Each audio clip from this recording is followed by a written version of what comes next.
नारायण हरि, नारायण हरि।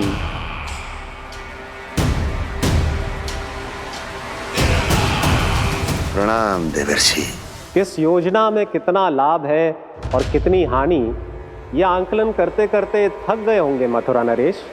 देवर्षि, आज मेरा ध्यान कैसे आ गया आपको? आप तो सदैव ही मेरे ध्यान में रहते हैं महाराज कंस। सत्य तो यह है कि मथुरा में जो भी हो रहा है मुझसे छिपा हुआ नहीं है। मैं जानता हूं कि आप किसी भी असुर को वृंदावन क्यों ना भेजें, और वो असुर कितना भी शक्तिशाली क्यों ना हो, कृष्ण का सामना नहीं कर पाता। या तो पराजय स्वीकार करके आपके पास लौट आता है, या तो फिर वीर गति को प्राप्त हो जाता है।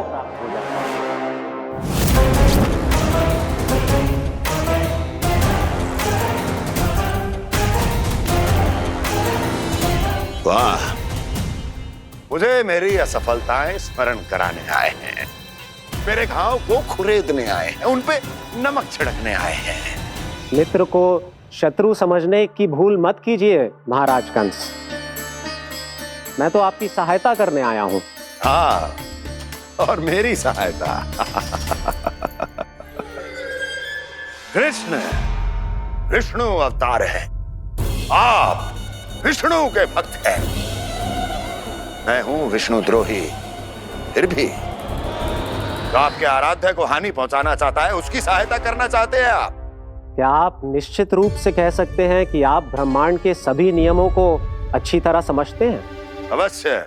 आपके लिए बस इतना ही जानना पर्याप्त होगा कि मैं जो कुछ भी कर रहा हूं उसके लिए मेरे व्यक्तिगत कारण हैं। मैं तो बस आपके हित में पिछली बार की तरह एक सुझाव लेके आया था, पर यदि आप मेरा सुझाव सुनना भी नहीं चाहते तो आपकी इच्छा। नारायण हरि, नारायण हरि। कारण चाहे जो हो, इनके पिछले सुझाव के कारण ही आज मेरे शत्रुओं की संख्या कम है। अन्यथा मैं देवकी के अन्य पुत्रों को भी जीवित छोड़ देता, और आज वो सब अपने भाई के साथ मिलकर उसकी शक्ति को अनेक गुना बढ़ा देते। ठहरिए देवर्षि।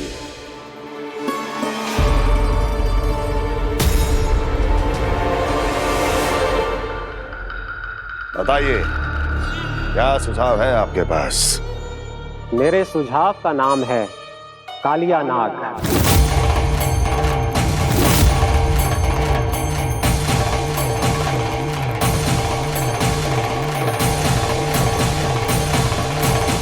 उसके विषय में मैं जानता हूं देवर्षि। तो समस्या ये है कि मैं स्वयं उससे मिलने नहीं जा सकता, उससे भेंट नहीं कर सकता। उस कृष्ण की हत्या के लिए उसको वृंदावन जाने के लिए तैयार नहीं कर सकता। तो मत जाइए उसके सामने, और ना उसे भेजिए कृष्ण के सामने। हर बार आप किसी न किसी असुर को अपने शत्रु के क्षेत्र में भेजते हैं, जहां शत्रु उसका सामना करने के लिए पूरी तरह से तैयार होता है और आपका असुर मारा जाता है। इस बार शत्रु को युद्ध स्थल चुनने का अवसर मत दीजिए महाराज। इस बार योजना का जाल ऐसे बुनिए कि कृष्ण स्वयं उसके पास जाने के लिए विवश हो जाए। कालिया नाग स्वयं काल है, मृत्यु का दूसरा नाम है। उसके विष का उपयोग अपने लाभ के लिए कीजिए महाराज। वैसे कालिया के विष की अधिकता का अनुमान तो होगा ही आपको।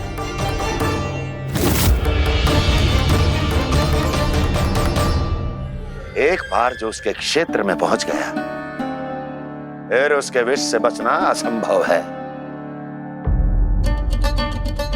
उचित सुझाव है देवर्षि, उचित सुझाव है। देवर्षि, उस छलिया विष्णु की भक्ति करते करते आप भी उसके रंग ढंग सीख गए हैं। उचित है, उचित है।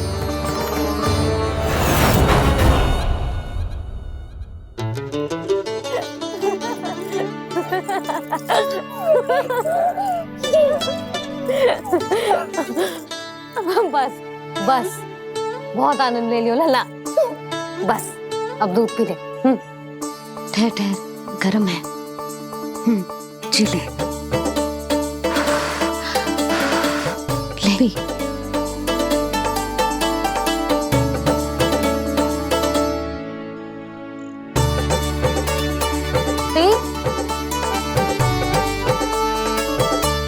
मैं ना होती तो ना जाने क्या हो तो तेरा। अपने आप दूध भी ना पी सकते है, भावला कहीं का। आपकी इस प्रेम के लिए तो मैं धरती पे आया हूँ मैया। मैं भी यही सोच रहा हूँ यशोदा कि तुम ना होती तो मेरा क्या होता। इसी बात पे थोड़ा दूध और कजू खाने को दे दो। अरे मैं तो भूल ही गई। तनिक ठहर जाओ जी, जे दूध पी लेना तो आपके लिए भी कछु ले आती हूँ।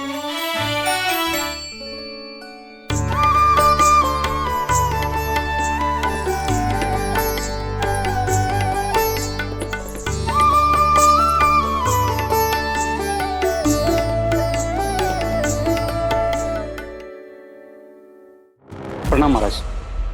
आपकी आज्ञा के अनुसार बिल्कुल वैसा ही पत्र तैयार किया है जैसा आप चाहते थे।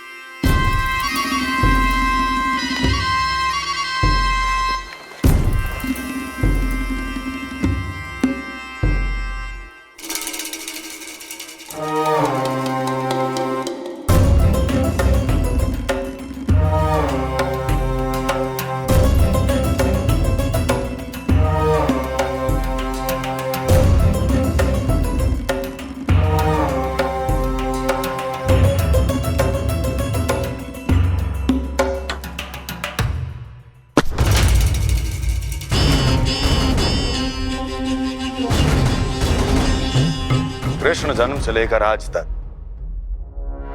ये मेरी सबसे महत्वपूर्ण योजना है। इसका सफल होना निश्चित है दूत, किंतु केवल वही करना जैसा मैंने कहा है। जाओ।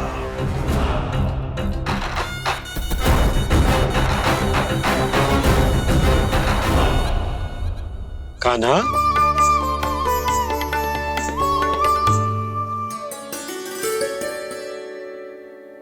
क्या होगा? बाबा मैं चाहता हूँ कि मैया की स्वमता क्रिस्टल फ्रेम की वर्षा मुझ पे सरतेव ऐसे होते रहे। वो तो होती रहेगी लल्ला। अपने लल्ला के लिए किसी मैया का प्रेम कभी कम हो सकता है भला? नंदराज, वो मथुरा से एक दूत आयो है महाराज कंस का राजपत्र लेके।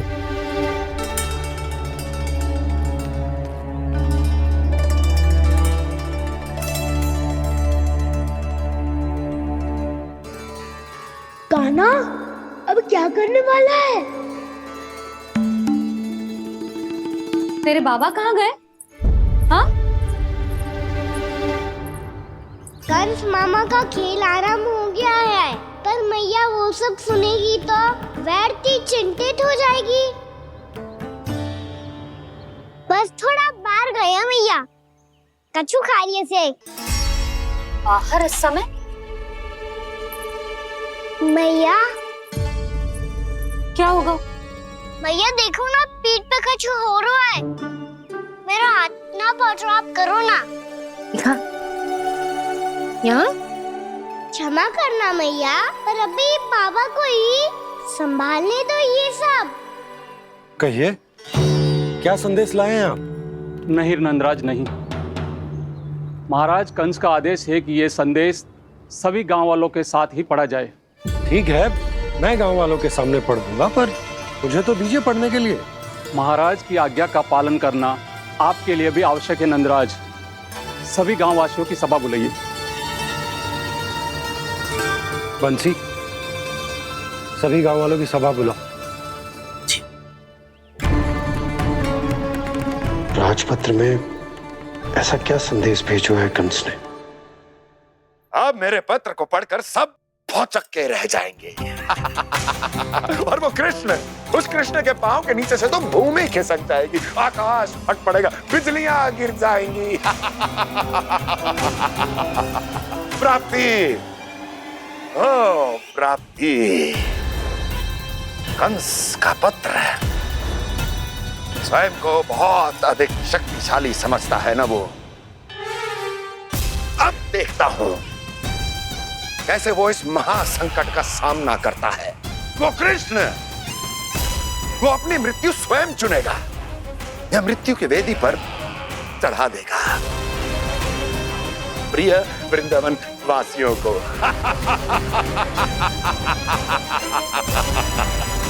अब आएगा आनंद प्राप्ति, अब आएगा आनंद। सबको इकट्ठा करवा के ही पढ़वाएगो। अवश्य ही कोई विशेष संदेश दिया होगा कंस ने।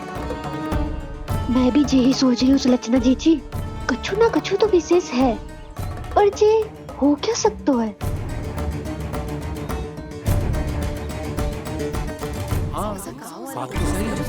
ऐसा का हो सकता है? सभी गांव वासियों के सामने कहा जाए, कछु तो विशेष अवश्य लग रहा है। बाहर तक कोलाहल क्यों हो रहा है? मैया, मैया, अब क्या होगा? मैया देखो ना, सर पे कछु हो रहा है। लल्ला, नारायण ने तुझे हाथ दिए हैं ना? पीठ की बात अन्य थी। अपने सिर की सेवा स्वयं कर। सर पे तो हाथ पहुंच रहा है ना?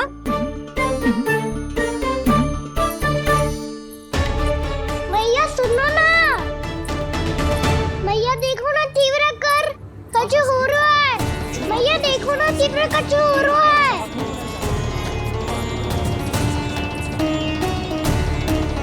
सब लोग आ चुके हैं, अपना संदेश सुनाइए आप। गोपराज नंद और सभी वृंदावन वासियों को सूचित किया जाता है कि मथुरा अधिपति और आप सभी के महाराज कंस ने कल सुबह भव्य पूजा का आयोजन किया है। इसके लिए राज्य को वृंदावन के क्षेत्र के निकट यमुना नदी के मध्य में खिलने वाले 1 कोटि कमल के पुष्पों की आवश्यकता है। इसीलिए आप सभी को यह आदेश दिया जाता है कि ये सभी कमल के पुष्प प्रथम पहर से पहले राजसभा में पहुंचा दिए जाए। वो भी प्रथम पहर से पहले कैसे हो सकता है? यदि आप ऐसा करने में असफल रहे तो इसे राज आज्ञा का उल्लंघन माना जाएगा और राजद्रोह के आरोप में आप सभी को कड़े से कड़ा दंड दिया जाएगा। स्मरण रहे, यदि कल की पूजा में इन 1 कोटि कमल के पुष्पों का ना पहुंचने के कारण कोई व्यवधान आया तो समस्त वृंदावन वासियों को दोषी माना जाएगा और पूरे गांव को निवासियों सहित धूल में मिला दिया जाएगा। कल प्रथम पहर तक का ही समय है आप सबके पास।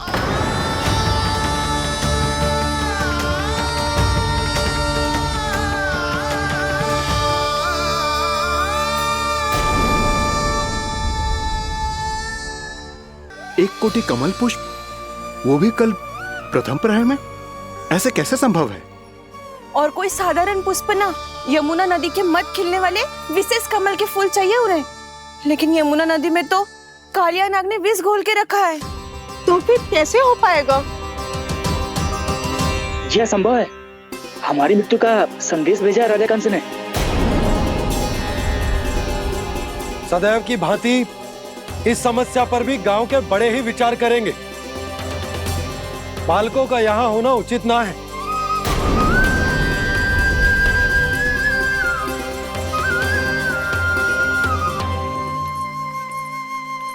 लल्ला, ले गेंद ले, जा अपने सखाओं के साथ खेल। सुबह उज्जवल, मधुमंगल वसंता, देखो मैया ने क्या दिया है। चलो खेले, बहुत आनंद आएगा आज।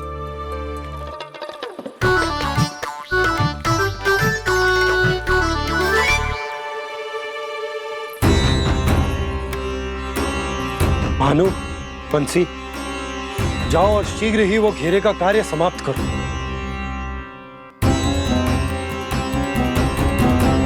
पर कछु ना कछु तो करना पड़ेगा ना। पर हम कर ही क्या सकते हैं?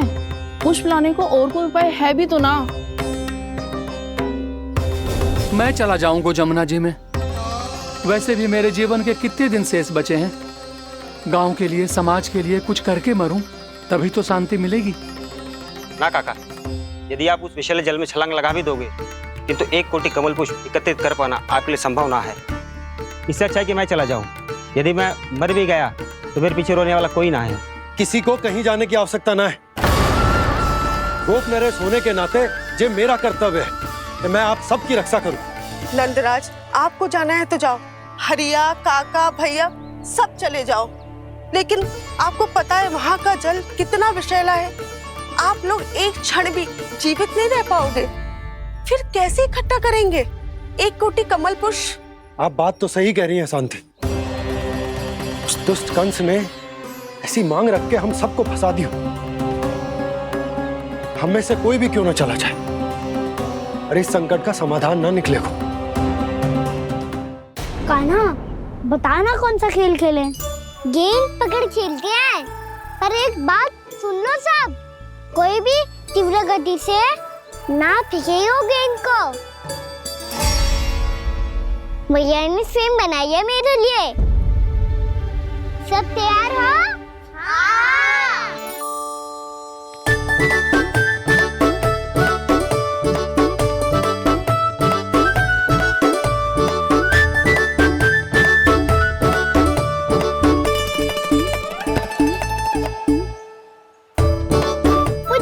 मुझे दो।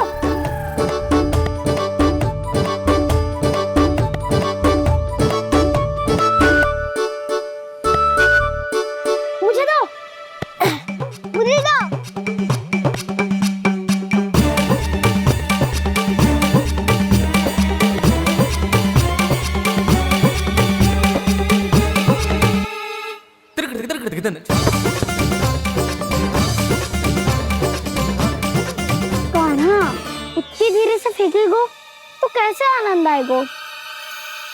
थोड़ा बल लगा के फेंक। हाँ कान्हा, हम अभी बड़े हो गए हैं, तू अब भी छोटे बालकों की तरह फेंक रहे है।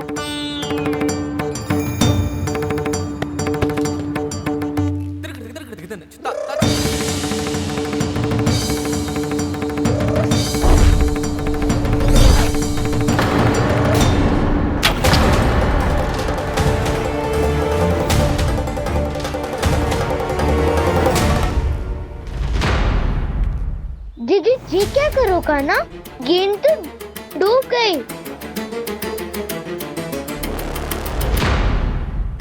अच्छा, तो ये सब इसकी योजना का भाग था ताकि ये कालिया का सामना कर पाए। तुम सबने तो कही थी तीव्र गति से फेंको। देखो फिकवा दी ना मेरी गेम। मुझसे नदी में। अब मुझे जाके लानी पड़ेगी। रुक जा कान्हा, रुक जा कान्हा। जी क्या बोल रहे थे कान्हा? इसमें तो बहुत संकट है। कोई भी संकट मेरी मैया का उपहार खोने से बड़ा ना है। बहुत प्रेम से बना के उन्होंने दी थी। हे नारायण, कोई उपाय समझ में ना आ रहा है। मैया, हम कैसे करेंगे हम अपने गांव की रक्षा? कीड़े पड़ेंगे उस दुष्ट को। यदि उसके कारण किसी के प्राण चले गए तो कौन सा फल मिलेगा उसे इस पूजा का? तुम सही कह रही हो यशोदा। हमारे पास कोई और दूसरा विकल्प भी तो ना है। यदि हमने मथुरा की राज आज्ञा का पालन ना किया तो इसका दुष्परिणाम पूरे गांव को भुगतना पड़ेगा।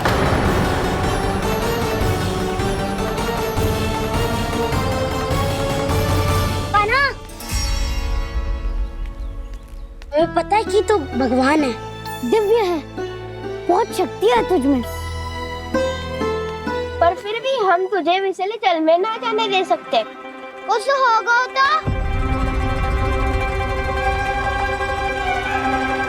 तुम सब इतनी हट कर रहे हो तो ठीक है, ना जाऊंगा। गेंद कहाँ गिरी है, कितनी दूर गई है, ये तो देख लूं ताकि उसे बाहर निकालने का कोई उपाय ढूंढ पाऊं।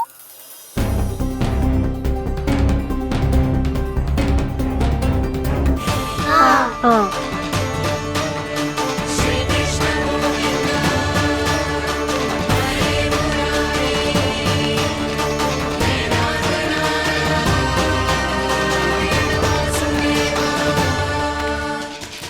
कान्हा की ये लीला तो समझ ही नहीं आ रही। पहले इसने देवश्री नारद को मथुरा जाकर कंस को भड़काने के लिए कहा, फिर स्वयं ही दुखी भी हो गया कि अब इसका रहस्य सबके सामने खुल जाएगा। और अभी स्वयं ही तो इसने कहा था कि गेंद बहुत महत्वपूर्ण है, फिर स्वयं ही उसे नदी के विसले जल में फेंक दिया।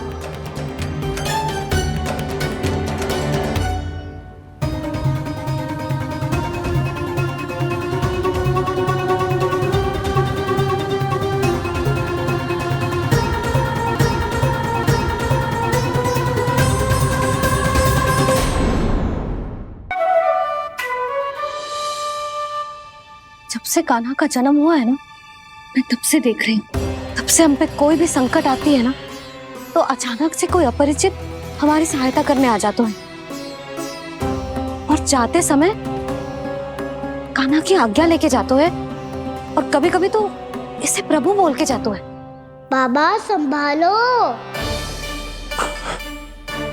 यशोदा, इस जानकी को चढ़ो है और विचित्र विचार तुम्हारे मन में है। अरे सब जानते हैं कि हमारा परिवार राजसी, तुम्हें पता ना चलते हो वो, पर हमारे कान्हा को सब राजकुमार ही समझते हैं देखकर, इसीलिए उसे सम्मान देने के लिए सब ऐसा ही करते हैं, और कोई बात ना है।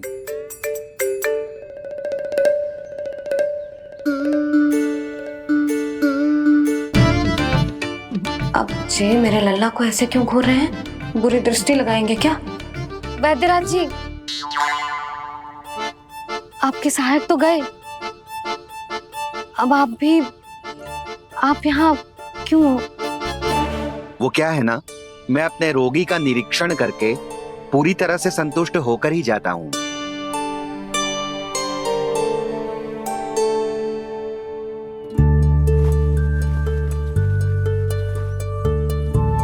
हाँ, संकेत तो अच्छे हैं, कल सुबह तक बिल्कुल ठीक हो जाएगी।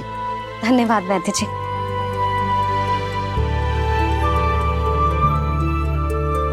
बस तो फिर हम कल पकड़न पकड़ाई खेलेंगे जानकी।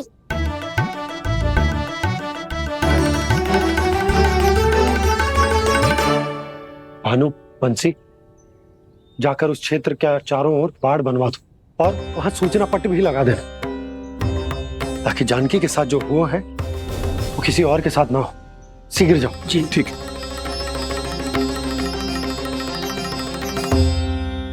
बाड़ और सूचना पट लगवाने से समस्या का समाधान नहीं होगा बाबा। निर्दोष पशु सूचना पट देखकर भी कुछ समझ नहीं पाएंगे।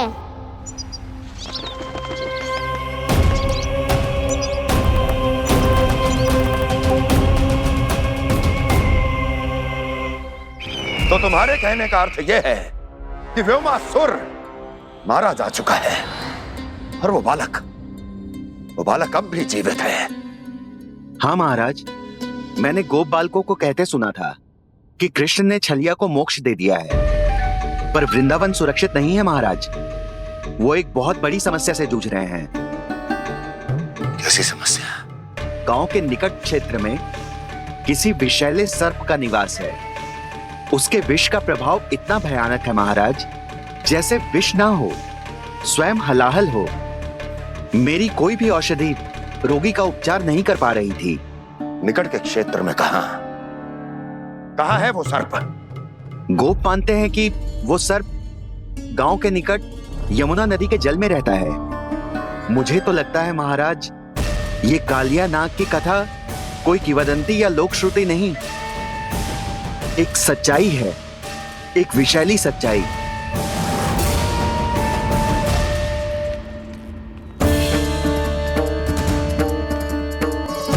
कालिया का सामना करने का समय आ गया है, पर उससे पहले मुझे बुलाना होगा उन्हें।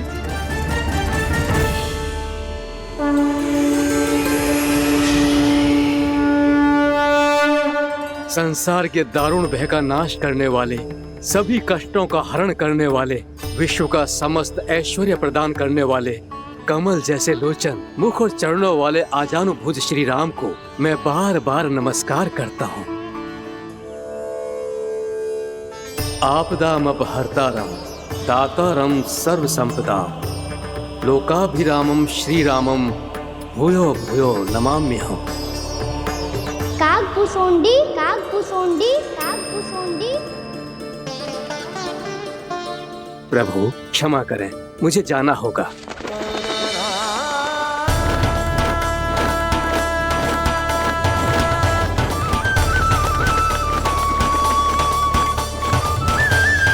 प्रणाम प्रभु।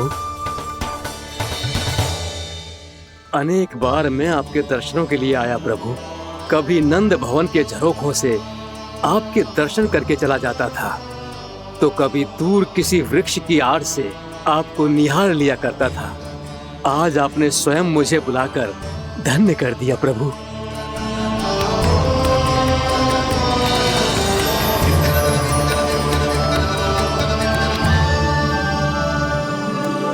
मैंने आपको यहाँ एक विशेष कारण से बुलाया है। आपके श्राप से इस कालिया नाग को मुक्त करने का समय आ गया है। ये तो बहुत ही उत्तम समाचार है प्रभु। इतने वर्ष बीत गए, मुझे आज भी स्मरण है वो दिन जब मैंने उन्हें श्राप दिया था। अपने क्रोध पर नियंत्रण खोकर बहुत बड़ी भूल कर दी थी मैंने प्रभु। बीती हुई घटनाओं पर दुखी होके कोई लाभ नहीं है। हमें भविष्य की ओर देखना होगा।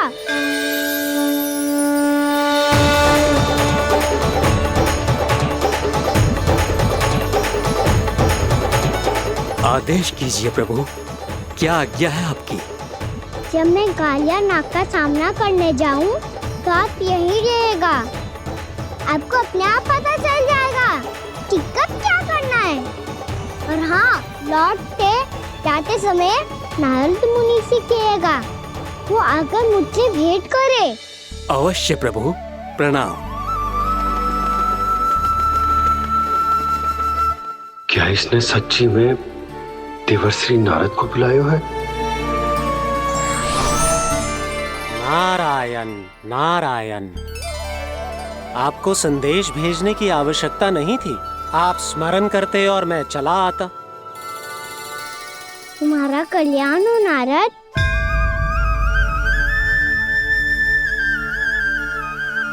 मैंने तुम्हें एक विशेष कार्य के लिए बुलाया है। आज्ञा दीजिए प्रभु। तुम्हें एक बार फिर कंस से भेंट करनी होगी। विचार कीजिए महाराज। क्या आप बिना किसी शंका के कह सकते हैं कि कौन सी पंखुड़ी पहली है और कौन सी आठवीं? उस दुष्ट से भेंट करना स्वयं कीचड़ में उतरने के समान है प्रभु। कमल पुष्प प्राप्त करना हो तो कीचड़ में उतरना पड़ता है नारद। आपका आदेश तो मैं स्वप्न में भी नहीं टाल सकता प्रभु। कंस कालिया नाग के बारे में जान गया है, पर वो उसका सामना करने का साहस नहीं कर पाएगा। मैं आतुर हूँ प्राप्ति, मूर्ख नहीं। मेरी बुद्धि फिर नहीं गई है। मैं स्वयं उस कालिया जैसे महाविषैले सर्प के सामने खड़ा हो जाऊं और अपने ही काल को आमंत्रित कर लूं। तो फिर अपने लाभ के लिए उसका प्रयोग करने का कोई और उपाय सोचिए स्वामी। कुछ ऐसा कीजिए कि यमुना नदी का पूरा जल विषैला हो जाए और वृंदावन वासी उसका उपयोग करे, और आपका काल कहलाने वाला वो बालक स्वयं काल के गाल में चला जाए। उत्तम उत्तम सुझाव है प्राप्ति। अब मुझे उस कालिया तक पहुंचने का मार्ग ढूंढना होगा। उसको विवश करने का कोई उपाय ढूंढना होगा, क्योंकि व्यक्तिगत रूप से उससे भेंट करना असंभव है। असंभव। आप सही कह रहे हैं प्रभु। कंस में उतना सामर्थ्य नहीं कि वो कालिया नाग का सामना स्वयं कर सके। वैसे तो कालिया गरुड़ देव का भी सम्मान नहीं करता, तो फिर वो कंस का सम्मान क्यों करेगा भला? नहीं करेगा, पर कंस तुम्हारा सम्मान अवश्य करेगा नारद। हमारी बातें भी सुनेगा और मानेगा भी। ये मेरी योजना का बहुत ही महत्वपूर्ण भाग है। तुम कंस के पास जाओ और कहो कि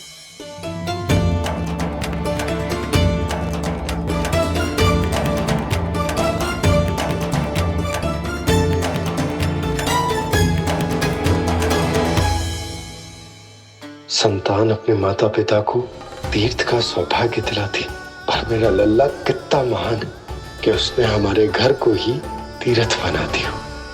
ऐसा तीर्थ जहां मेरी आंखों के सामने भक्त और भगवान का मिलन हो रहा है। जो आज्ञा प्रभु।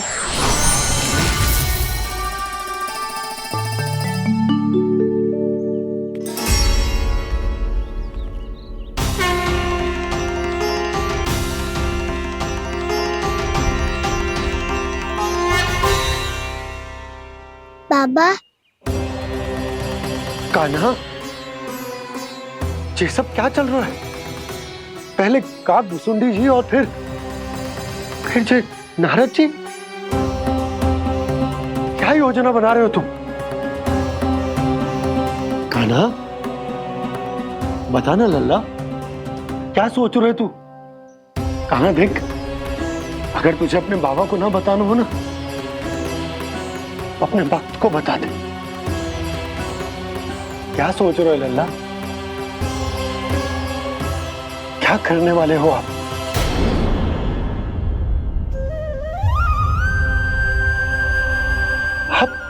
आप इतने दुखी क्यों हो? कान्हा, कान्हा, क्या होगा? क्योंकि मुझे आभास हो गया है बाबा, समय आने वाला है। कौन सा समय आने वाला है लल्ला? शीघ्र ही सब कुछ बदलने वाला है। भैया को मेरा सत्य पता चल जाएगा बाबा।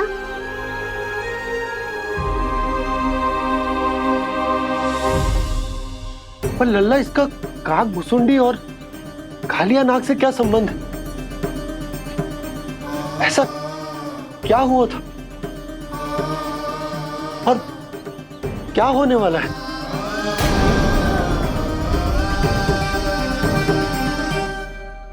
जो होने वाला है बाबा, उसका संबंध उससे है जो सैकड़ों वर्ष पहले हुआ था। महर्षि भृगु के एक वंशज थे, वेदशिरा मुनि, जो विंध्याचल की पहाड़ियों में साधना कर रहे थे। तभी वहाँ अश्वशिरा नाम के एक दूसरे मुनि आमंत्रण के बिना ही आ गए। कितना सुंदर और शांतिपूर्ण आश्रम है। यहाँ प्रभु की साधना करने में बहुत आनंद आएगा। शीघ्र ही अश्वशिरा मुनि उपस्थिति के कारण होने वाले व्यवधान से बाध्य होकर वेदशिरा मुनि ने अपनी आंखें खोली।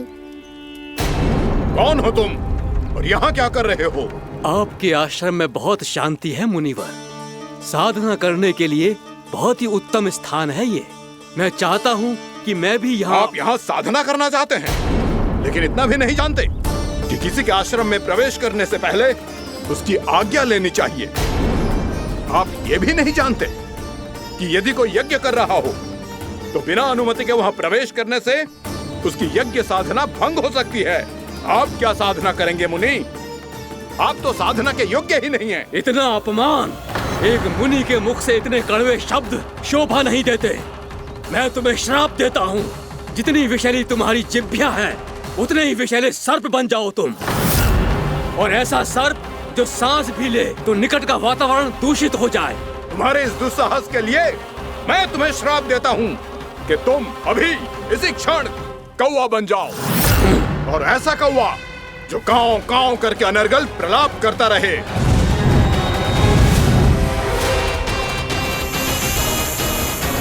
ये मैंने क्या किया? ये मैंने क्या किया? क्रोध के कारण दोनों ने एक दूसरे को श्राप दे दिया। पर दोनों ही मेरे भक्त थे, और भगवान होकर मैं अपने भक्तों को इतनी कठिनाई में कैसे देख सकता था? इसीलिए जिस संकट में उन दोनों ने अपने आप को फंसा लिया था, उसका समाधान करने में मैं उनके पास गया। तंग करे मैया को खिजाए, खेले रूठे मनाए।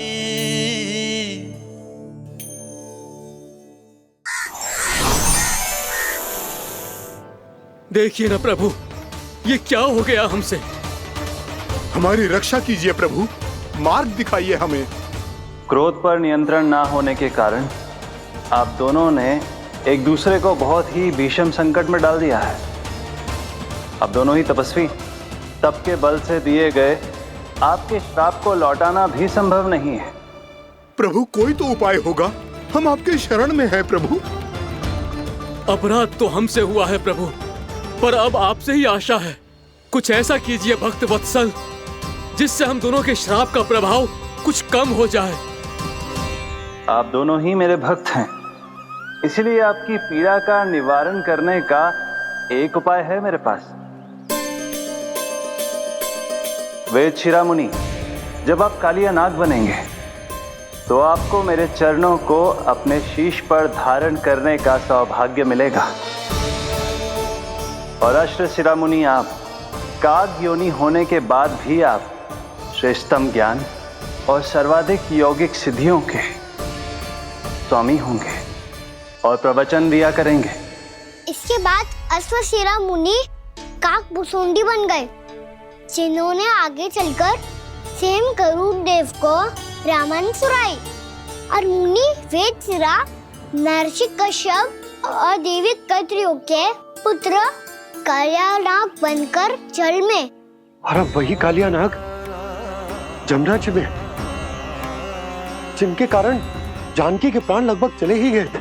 अब कालिया नाग को उचित स्थान पर भेजने का समय आ गया है बाबा। पर ये तो अच्छी बात है कान्हा, वेदशिरा मुनि को दिया हुआ तुम्हारा वचन भी पूरा हो जाएगा, जमुना जी की शुद्धि भी हो जाएगी। इस सब के बाद भी तुम दुखी क्यों हो? क्योंकि इसके बाद मैया के सामने मेरा रहस्य खुल जाएगा बाबा। उन्हें पता चल जाएगा कि उनका बालक कोई साधारण बालक ना है। भविष्य में जो होने वाला है उसे सबके सामने घटने से रोकना मेरे लिए भी संभव ना होगा। मैया को सब पता चल जाएगा। क्या पता चल जाएगा रे मुझे?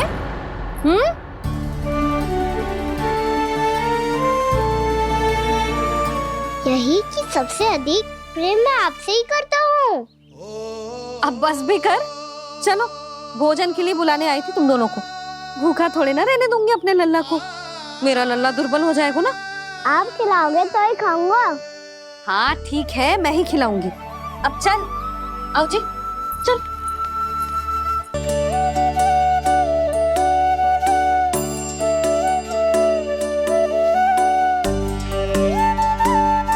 मैया खेलो ना मेरे साथ। मैया सुनो ना, मेरी बात ना मानोगी? अभी बहुत कार्य पड़े लल्ला, देख जानकी को औषधि भी देने जानो है ना। औषधि मैं दे दूंगा, फिर तो खेलोगी ना आप मेरे साथ? पिछले कुछ दिनों से अपनी मैया का अधिक से अधिक प्रेम पाने का प्रयास करो है कान्हा। इसका तो एक ही अर्थ हो सकता है कि कछु बहुत बड़ो होने वालो है। कान्हा रुक जा लल्ला। कान्हा क्यों तंग कर रहा है? मैया को पहन लेना। कान्हा, कान्हा, ये क्या करो तूने?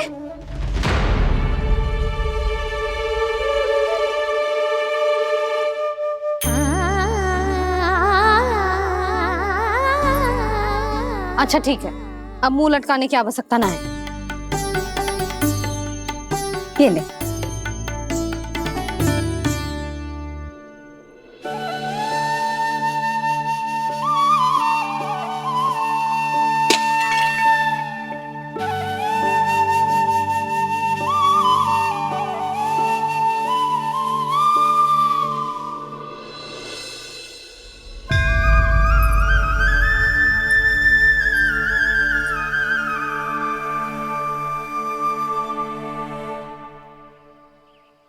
तंग करे मैया को खिजाए, खेले रूठे मनाए, लीला अनोखी करके शरारत, कान्हा दंड भी पाए।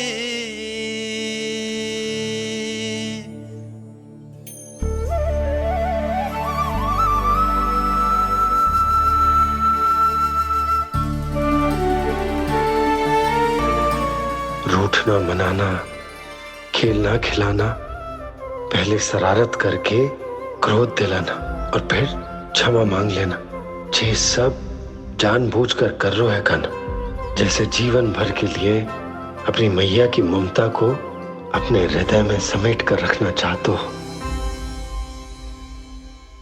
कैसे कैसे करूं उस कालिया से मित्रता, कैसे करूं उसका उपयोग?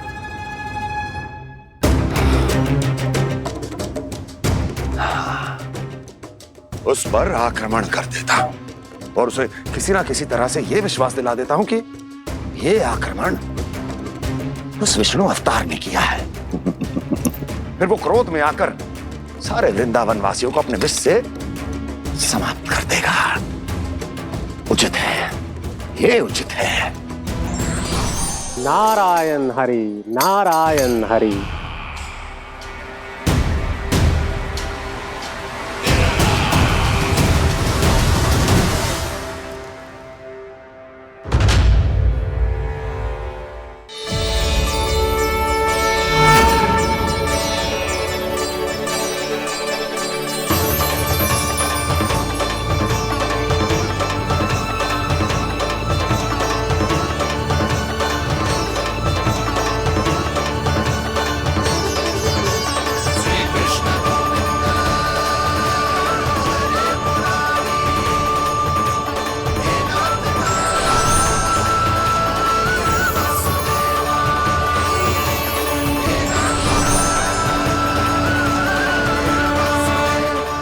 वरण आया हुआ मसूर।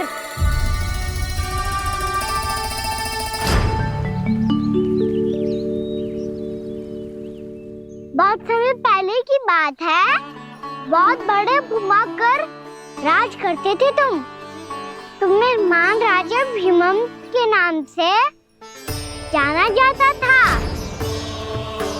सब कुछ था तुम्हारे पास, पर शांति नहीं थी। इसीलिए शांति की खोज में अपना संपूर्ण राज अपने पुत्रों को सौंप कर मलय पर्वत की ओर चल दिए।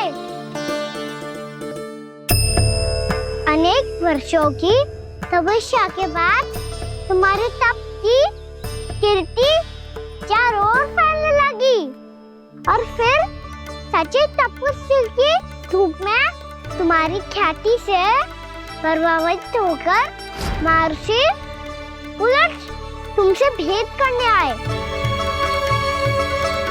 राजा भीमरथ, आपने ईश्वर की प्राप्ति के लिए सब कुछ छोड़ दिया, पर अपना अभिमान नहीं छोड़ पाए। इसीलिए मेरे आगमन पर सम्मान के साथ खड़ा होना तो दूर, मेरा अभिवादन भी नहीं किया। अभिमान तपस्वी का गुण नहीं होता है राजन, अभिमान राक्षसी गुण है। इसलिए मैं आपको श्राप देता हूं कि आप अगले जन्म में एक राक्षस के रूप में जन्म लेंगे, एक राक्षस के रूप में जन्म लेंगे। मुझे क्षमा कर दीजिए महर्षि, मैंने जानबूझकर आपका अपमान नहीं किया है। मैं तो यहाँ पर शांति की खोज में आया था। अपने भीतर के संसार में गहरे सोच विचार में डूबा हुआ था मैं। मुझे क्षमा कर दीजिए महर्षि, मुझे क्षमा कर दीजिए। अपनी भूल का आभास प्रायश्चित की ओर पहला पग होता है। मैं अपना श्राप तो वापस नहीं ले सकता, परंतु आपको एक वचन अवश्य दे सकता हूं। जब भी प्रभु नारायण का अवतार होगा, आपको उचित समय पे वो वरदान देंगे जिसकी आप लंबे समय से प्रतीक्षा कर रहे हैं।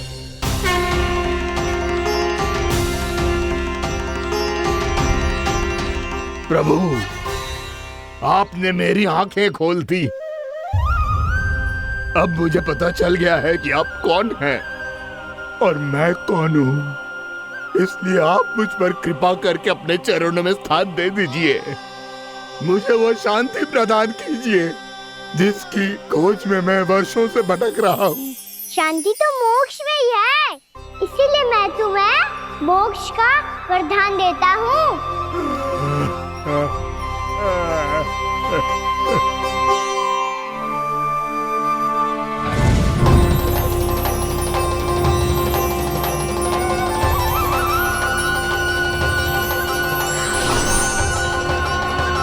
प्रभु की ये लीला सदैव स्मरण रखी जाएगी। इस स्थान को इनका आशीर्वाद मिलेगा और इस कंदरा को व्योमासुर की कंदरा के रूप में पहचाना जाएगा। भविष्य में अनेक ऋषि मुनियों की शरण स्थली बनेगी ये कंदरा। दीदी, ये कोई साधारण बालक ना है। ऐसा चमत्कार कोई साधारण बालक थोड़ी ना कर सकते है। तुम सत्य कह रहे थे बलराम, गाना सच्ची में भगवान ही है, तभी तो सब देवता इसे बसाने और इसकी ओर से युद्ध करने आते हैं। तुम सब ऐसे आंखें फाड़ के क्यों देख रहे हो मुझे?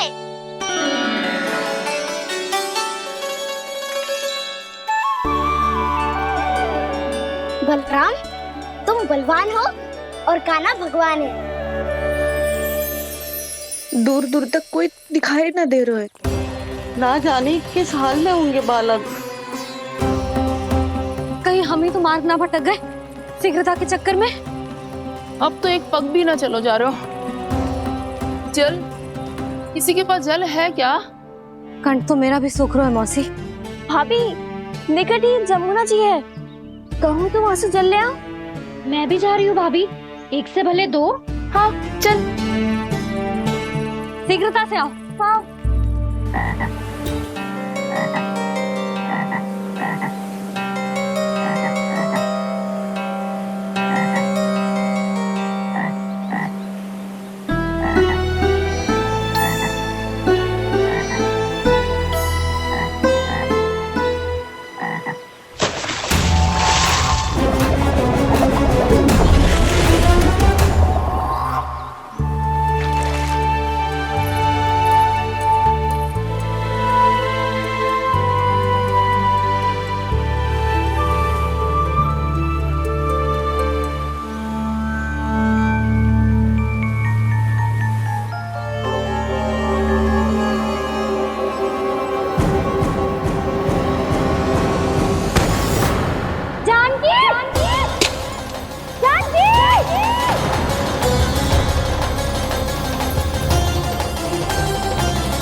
जानकी, जानकी, क्या होगा इसे? देखो ना जी, अब छलिया की सूचना मिलते ही हम सब बालकों को ढूंढने चली गई और ढूंढते ढूंढते सबको बहुत प्यास लगी आई जी। तो जानकी जमुना जी की नदी से जल लेने गई और उसने जमुना जी का पानी पिया और उसकी जेदशा हो गई। बालक कहाँ है? वो ठीक तो है ना? ऊपर से सब ठीक है, पर भीतर से बहुत भयभीत है सब। जानकी तो बिल्कुल नीली पड़ गया है, लग तो है विष फैल गया है इसको पूरे तन में। मथुरा के सर्वश्रेष्ठ विदेह जी को बुलाए गए हैं उसके उपचार के लिए। जैसे ही इसने जल को मुंह से लगाया, ये गिर पड़ी। चटपटाने का अवसर भी ना मिलो। हाँ वैद्य जी, और निकटी मृत पशु भी पड़े हुए थे। हाँ, मैंने भी अस्थियां देखी थी। इसका तो यही अर्थ हो सकता है कि समस्या वहाँ के जल में ही हो। वैद्य जी, आप रोगी की नाड़ी पे ध्यान दो ना। जे गोपिया क्या कह रही है उसे सुनने की आवश्यकता ना है। जब तक विष के कारण का पता नहीं चल जाता, हम उपचार कैसे कर सकते हैं रानी जी? जी, वो निकट ही यमुना जी में एक विशेष क्षेत्र है, जे सब उसी के जल की बात कर रहे हैं। तब तो ऐसा भी हो सकता है कि किसी विषैले सर्प के काटने का प्रभाव हो। पर सर्प के काटने का चिन्ह ना है उसके तन पे। सर्प जब काटता है तब उसके दांत के चिन्ह बन जाते हैं। मुझे पता है, बड़े बड़े सर्प को काटते हुए देखा है मैंने। एक दिन अब बस कर उज्जवल, जे बड़ी बड़ी हाँकने का समय ना है। पर यदि सपने ना काटो है, फिर जानकी की ये दशा किसने की? अवश्य किसी राक्षस ने की होगी। नाना, कोई विषैला पशु भी तो हो सकता है, या अवश्य किसी महाविषैले सर्प के विष से हुआ है। सर्प ने भले ना काटा हो, लेकिन ये अवश्य ही किसी महाविषैले सर्प के विष के कारण हुआ है। कालिया नाग। कालिया नाग?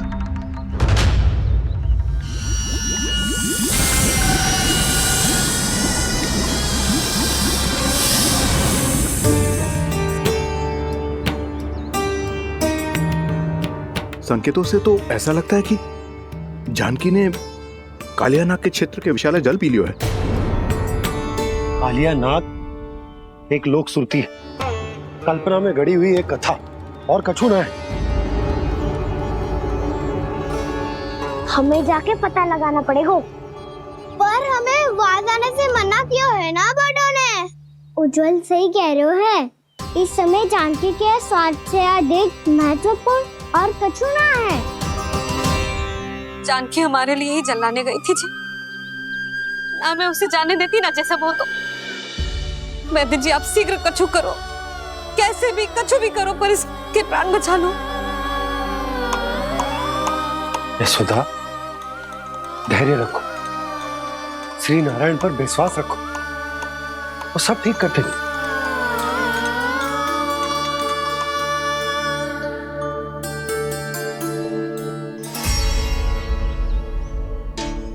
विष की काट की मेरे पास जितनी जड़ी बूटी थी, मैंने सब अर्क बना के पिला दी, पर इसकी दशा में अभी तक कोई सुधार नहीं दिख रहा है। यह अंतिम जड़ी बूटी है, अगर इससे भी चमत्कार नहीं हुआ तो फिर जो नारायण की इच्छा।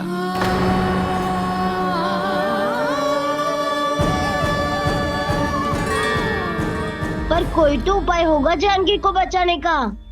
कान्हा, यदि तुझे किसी औषधि के बारे में पता है, हमें बता दे, हम जाके ले आएंगे।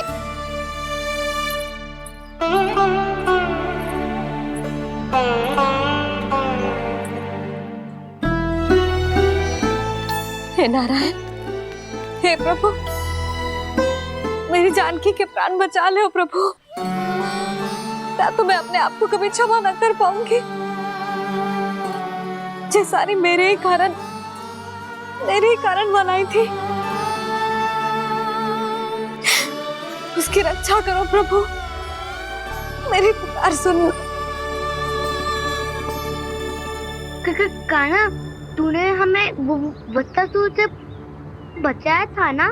और बकासुर से भी तो, और छन्या से भी तो तूने ही बचाया था ना हमें। क्या ऐसा कोई उपाय ना है जानकी को बचाने का? धन्वंतरी,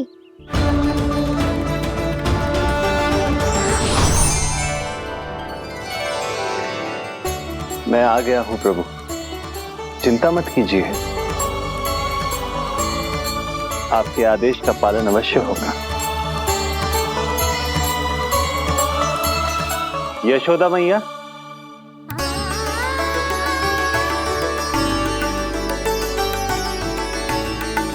मैया आपको कोई पुकार रहा है।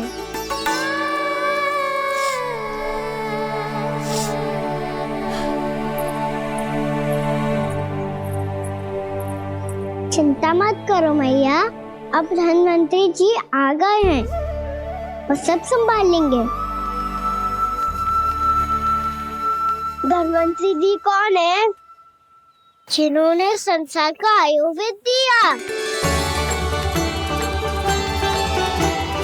आरोग्य के देवता, वे श्री नारायण के अवतार।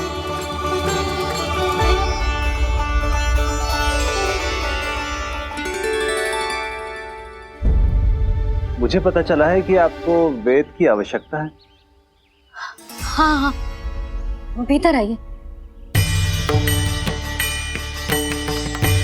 आइए आइए बैठे जी। जी रहे। मथुरा का सर्वश्रेष्ठ वैद्य अर्थात मैं यहाँ आ चुका हूँ। और रोगी को जितनी औषधि की आवश्यकता थी सब दे चुका हूं। निश्चित रूप से आपने विष की काट के लिए बहुत ही उत्तम अर्घ तैयार किया है। इसीलिए किसी और वैद्य की आवश्यकता नहीं है। किंतु आप अकेले कितना कुछ करेंगे वैद्यराज? मुझे अपना सहायक ही बना लीजिए। पर जो करना था मैं पहले ही कर चुका हूं। हाँ, वो तो आप कर चुके हैं। बस रोगी के तन से विष निकालना शेष है ना वैद्यराज? हाँ हाँ, बस वही शेष है। इनके रक्त को विष रहित करने में मैं आपकी सहायता करूंगा। पहले ये संजीवनी मानी जाने वाली इन लाल फूलों की बूटी को भी घिसना है ना?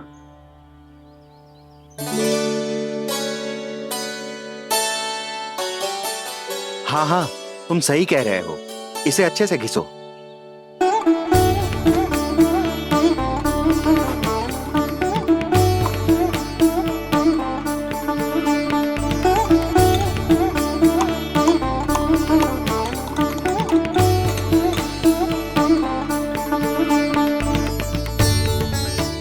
और ये नीले फूलों को भी तो मिलाना है ना? हाँ हाँ, अच्छे सहायक बन सकते हो तुम। ऐसे ही श्रम करते रहो।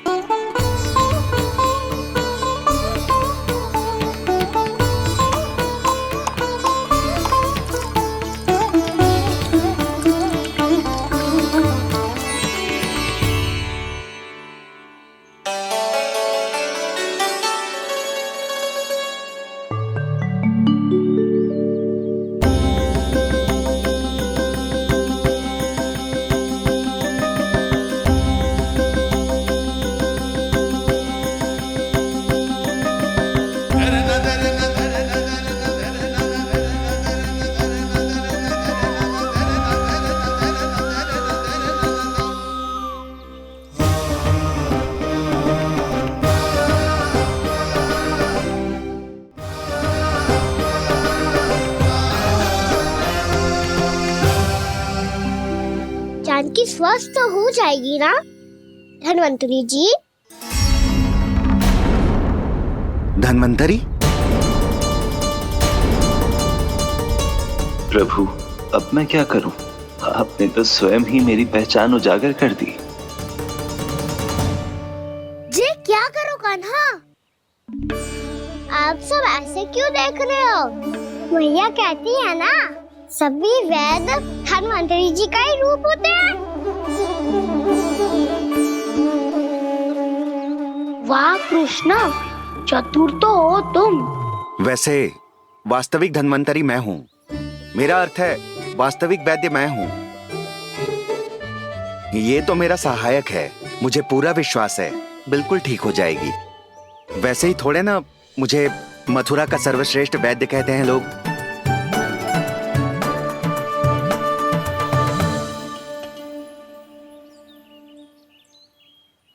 जसोदा भाभी,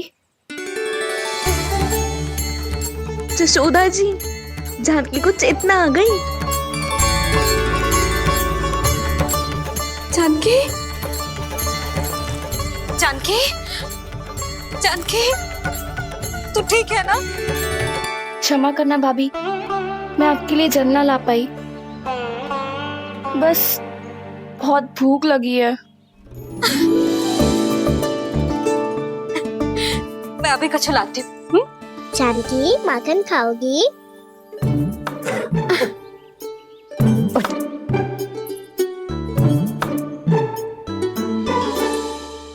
आजा, तू ही खिला दे लल्ला।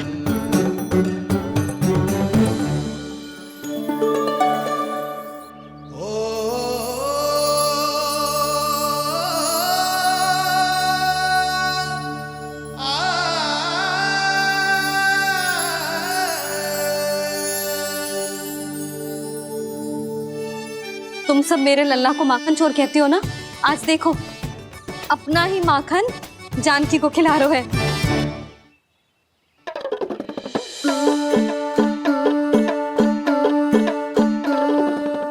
थोड़ा और विश्राम कर लो। सदैव तुम हम सबकी सेवा करती हो, आज मैं तुम्हारी सेवा करूंगा। जानकी की जय दशा तब हुई जब जय यशोदा काकी की सेवा कर रही थी, और अब देखो स्वयं भगवान ही इसकी सेवा कर रहे हैं। जानते हो इससे क्या सिद्ध होता है?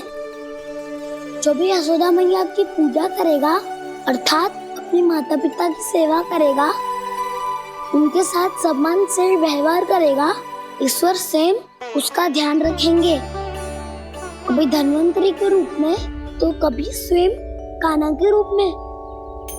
भक्त और भगवान का देखो कैसा ये अनुराग, स्वयं करे सेवा प्रभु, अद्भुत गोपी का भाग्य। प्रभु इन सब पृथ्वीवासियों से कितना घुल मिल गए हैं। ना तो ये प्रभु को भगवान मानते हैं और ना ही प्रभु अपने आप को इनसे सर्वश्रेष्ठ समझते हैं। अपने आचरण से ये सिद्ध कर रहे हैं कि ये सभी में हैं और सभी इनका ही अंश है।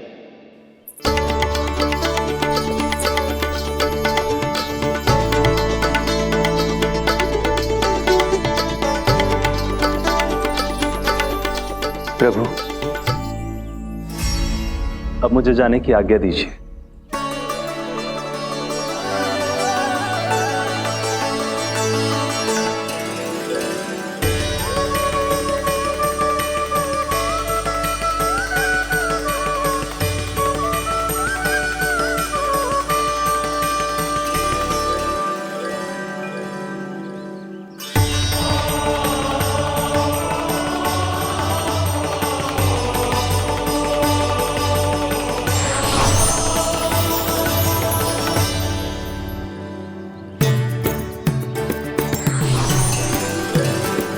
कान्हा ने तो सच्ची में धन्वंतरी जी को बुला लिया था।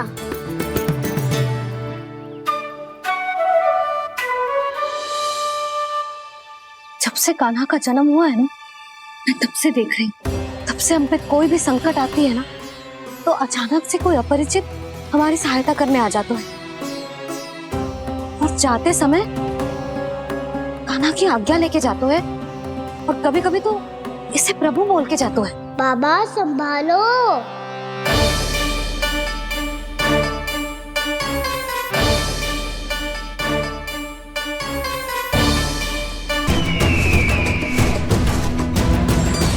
नारायण हरि, नारायण हरि।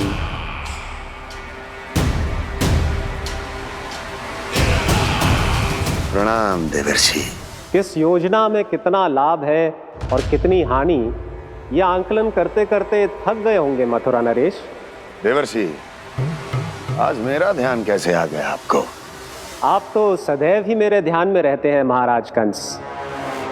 सत्य तो यह है कि मथुरा में जो भी हो रहा है मुझसे छिपा हुआ नहीं है। मैं जानता हूं कि आप किसी भी असुर को वृंदावन क्यों ना भेजें, और वो असुर कितना भी शक्तिशाली क्यों ना हो, कृष्ण का सामना नहीं कर पाता। या तो पराजय स्वीकार करके आपके पास लौट आता है, या तो फिर वीर गति को प्राप्त हो जाता है।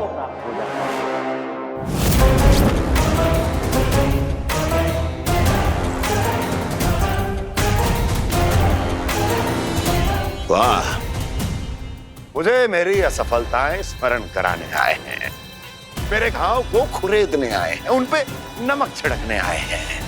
मित्र को शत्रु समझने की भूल मत कीजिए महाराज कंस। मैं तो आपकी सहायता करने आया हूं। हाँ, और मेरी सहायता। कृष्ण विष्णु अवतार है, आप विष्णु के भक्त हैं। मैं हूं विष्णु द्रोही, फिर भी तो आपके आराध्य को हानि पहुंचाना चाहता है, उसकी सहायता करना चाहते हैं आप। क्या आप निश्चित रूप से कह सकते हैं कि आप ब्रह्मांड के सभी नियमों को अच्छी तरह समझते हैं? अवश्य। आपके लिए बस इतना ही जानना पर्याप्त होगा कि मैं जो कुछ भी कर रहा हूं उसके लिए मेरे व्यक्तिगत कारण हैं। मैं तो बस आपके हित में पिछली बार की तरह एक सुझाव लेके आया था, पर यदि आप मेरा सुझाव सुनना भी नहीं चाहते तो आपकी इच्छा। नारायण हरि, नारायण हरि। कारण चाहे जो हो, इनके पिछले सुझाव के कारण ही आज मेरे शत्रुओं की संख्या कम है। अन्यथा मैं देवकी के अन्य पुत्रों को भी जीवित छोड़ देता, और आज वो सब अपने भाई के साथ मिलकर उसकी शक्ति को अनेक गुणा बढ़ा देते। ठहरिए देव ऋषि।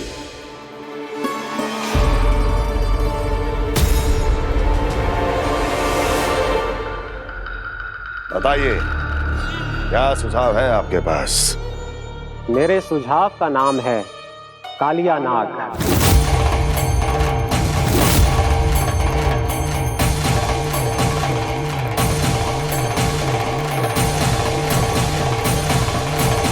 उसके विषय में मैं जानता हूं देवर्षि। तो समस्या यह है कि मैं स्वयं उससे मिलने नहीं जा सकता, उससे भेंट नहीं कर सकता। उस कृष्ण की हत्या के लिए उसको वृंदावन जाने के लिए तैयार नहीं कर सकता। तो मत जाइए उसके सामने, और ना उसे भेजिए कृष्ण के सामने। हर बार आप किसी न किसी असुर को अपने शत्रु के क्षेत्र में भेजते हैं, जहां शत्रु उसका सामना करने के लिए पूरी तरह से तैयार होता है और आपका असुर मारा जाता है। इस बार शत्रु को युद्ध स्थल चुनने का अवसर मत दीजिए महाराज। इस बार योजना का जाल ऐसे बुनिए कि कृष्ण स्वयं उसके पास जाने के लिए विवश हो जाए। कालिया नाग स्वयं काल है, मृत्यु का दूसरा नाम है। उसके विष का उपयोग अपने लाभ के लिए कीजिए महाराज। वैसे कालिया के विष की अधिकता का अनुमान तो होगा ही आपको।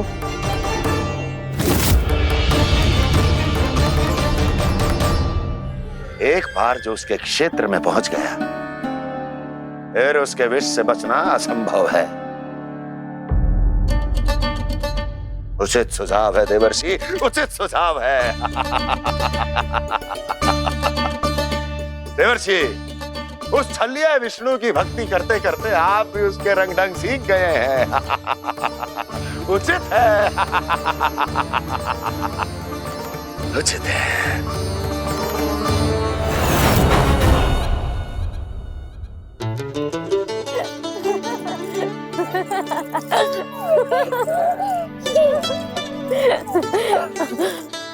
बस बस, बहुत आनंद ले लियो लल्ला। बस अब दूध पी ले। ठहर ठहर, गर्म है। जी ले ले पी।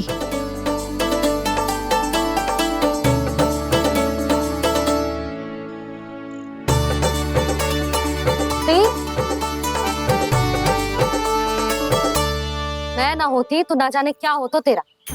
अपने आप दूध भी ना पी सकते है, भावला कहीं का। आपकी इस प्रेम के लिए तो मैं धरती पे आया हूँ मैया। मैं भी यही सोच रहा हूँ यशोदा, कि तुम ना होती तो मेरा क्या होता। इसी बात पे थोड़ा दूध और कजू खाने को दे दो।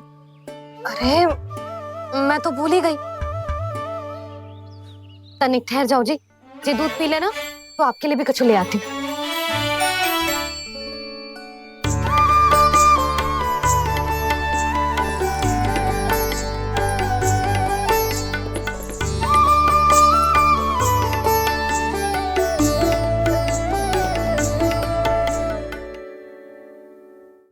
प्रणाम महाराज।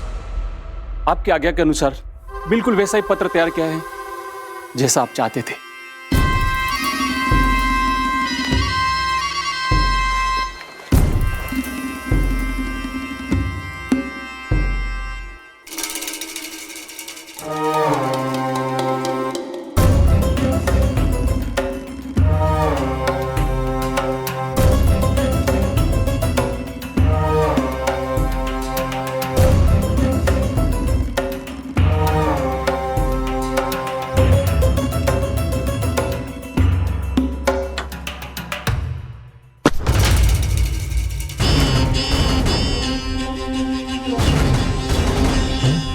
कृष्ण जन्म से लेकर आज तक ये मेरी सबसे महत्वपूर्ण योजना है। इसका सफल होना निश्चित है दूत, किंतु केवल वही करना जैसा मैंने कहा है। जाओ।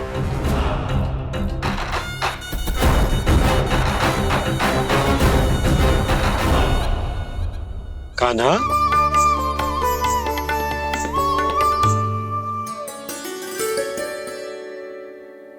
क्या होगा?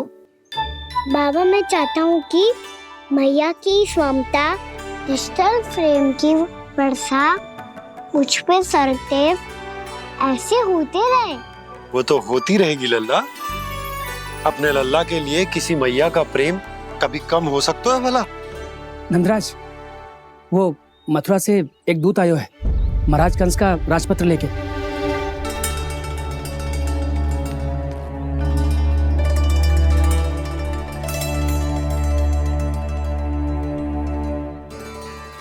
कान्हा, अब क्या करने वाला है? तेरे बाबा कहाँ गए? हाँ?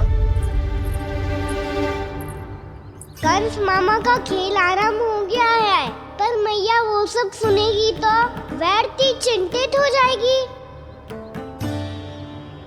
बस थोड़ा बाहर गया मैया, कछु खा लिए से। बाहर इस समय? मैया, क्या होगा? मैया देखो ना, पीठ पे कछु हो रहा है। मेरा हाथ ना पकड़ो, आप करो ना। यहाँ? क्षमा करना मैया, पर अभी बाबा को ही संभालने दो ये सब। कहिए, क्या संदेश लाए हैं आप? नहीं नंदराज, नहीं। महाराज कंस का आदेश है कि ये संदेश सभी गांव वालों के साथ ही पढ़ा जाए। ठीक है, मैं गांव वालों के सामने पढ़ दूंगा, पर मुझे तो दीजिए पढ़ने के लिए। महाराज की आज्ञा का पालन करना आपके लिए भी आवश्यक है नंदराज। सभी गांव वासियों की सभा बुलाइए। बंसी, सभी गांव वालों की सभा बुलाओ। राजपत्र में ऐसा क्या संदेश भेजो है कंस ने? अब मेरे पत्र को पढ़कर सब भौचक के रह जाएंगे। और वो कृष्ण, उस कृष्ण के पांव के नीचे से तो भूमि खिसक जाएगी, आकाश फट पड़ेगा, बिजलियां गिर जाएंगी। प्राप्ति, ओ प्राप्ति, कंस का पत्र। स्वयं को बहुत अधिक शक्तिशाली समझता है ना वो। अब देखता हूं कैसे वो इस महासंकट का सामना करता है। वो कृष्ण, वो अपनी मृत्यु स्वयं चुनेगा या मृत्यु की वेदी पर चढ़ा देगा प्रिय वृंदावन वासियों को।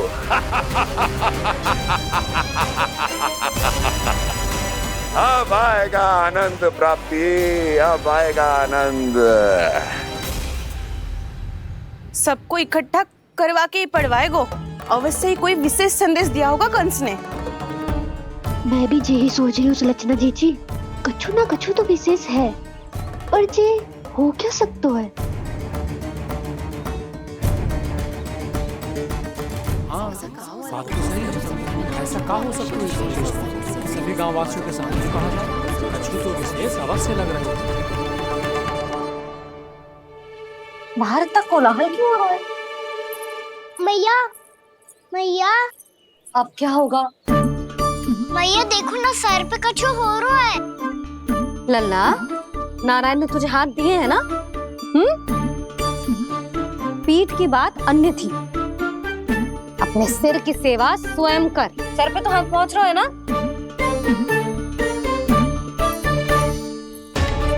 मैया सुनो ना, मैया देखो ना, तीव्र कर कछु हो रहा है। मैया देखो ना, तीव्र कछु हो रहा है।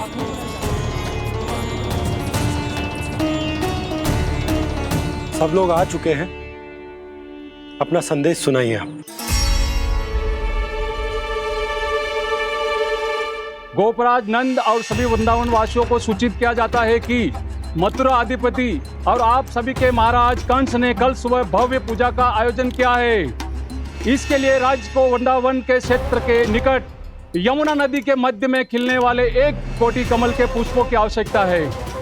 इसीलिए आप सभी को यह आदेश दिया जाता है कि ये सभी कमल के पुष्प प्रथम पहर से पहले राजसभा में पहुंचा दिए जाए। सारे वो भी प्रथम पहर से पहले कैसे हो सकते हैं? यदि आप ऐसा करने में असफल रहे तो इसे राज आज्ञा का उल्लंघन माना जाएगा और राजद्रोह के आरोप में आप सभी को कड़े से कड़ा दंड दिया जाएगा।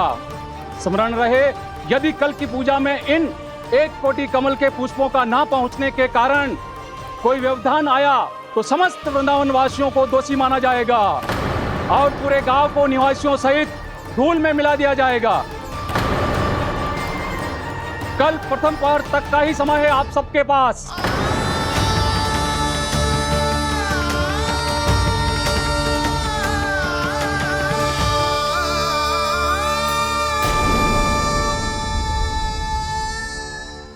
एक कोटि कमल पुष्प, वो भी कल प्रथम प्रहर में?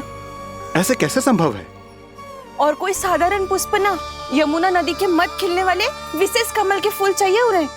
लेकिन यमुना नदी में तो कालिया नाग ने विष घोल के रखा है, तो फिर कैसे हो पाएगा? यह संभव है। हमारी मृत्यु का संदेश भेजा राजा कंस ने। सदैव की भांति इस समस्या पर भी गांव के बड़े ही विचार करेंगे। बालकों का यहाँ होना उचित ना है।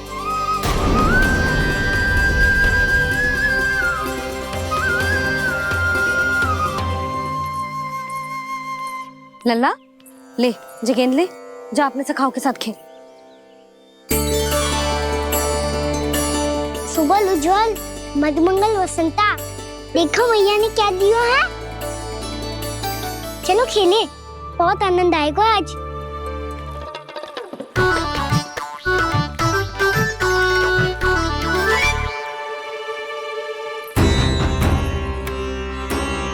भानु, बंसी, जाओ और शीघ्र ही वो घेरे का कार्य समाप्त करो।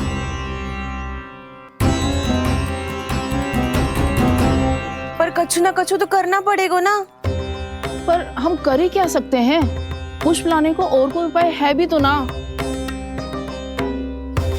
मैं चला जाऊंगा जमुना जी में। वैसे भी मेरे जीवन के कितने दिन शेष बचे हैं। गांव के लिए, समाज के लिए कुछ करके मरूं, तभी तो शांति मिलेगी। ना काका, यदि आप उस विषैले जल में छलांग लगा भी दोगे, किंतु 1 कोटि कमल पुष्प एकत्रित कर पाना आपके लिए संभव ना है। इससे अच्छा है कि मैं चला जाऊं। यदि मैं मर भी गया तो मेरे पीछे रोने वाला कोई ना है। किसी को कहीं जाने की आवश्यकता ना है।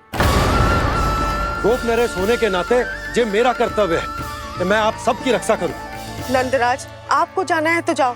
हरिया, काका, भैया सब चले जाओ। लेकिन आपको पता है वहाँ का जल कितना विषैला है। आप लोग एक क्षण भी जीवित नहीं रह पाओगे। फिर कैसे इकट्ठा करेंगे 1 कोटि कमल पुष्प? आप बात तो सही कह रही हैं शांति। उस दुष्ट कंस ने ऐसी मांग रख के हम सबको फंसा दिया। हम में से कोई भी क्यों ना चला जाए और इस संकट का समाधान ना निकले को। कान्हा, बताना कौन सा खेल खेलें? गेंद पकड़ खेलते हैं। पर एक बात सुन लो सब, कोई भी तीव्र गति से ना फेंकेगा गेंद को। भैया ने फ्रेम बनाई है मेरे लिए। सब तैयार हो?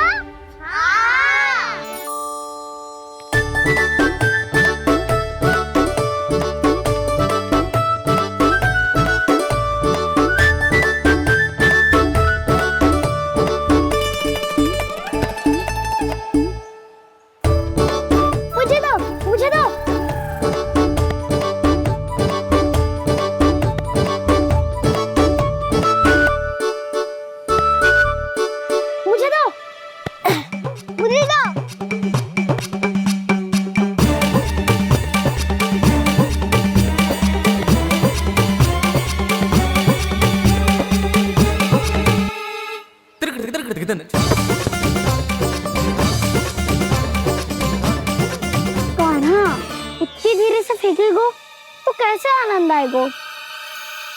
थोड़ा बल लगा के फेंक।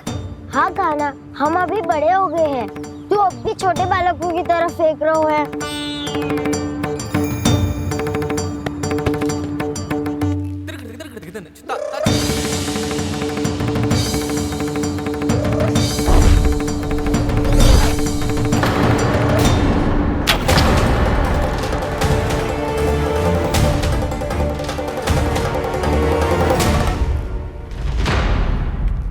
दीदी जी क्या करो का ना, गेंद तो डूब गई।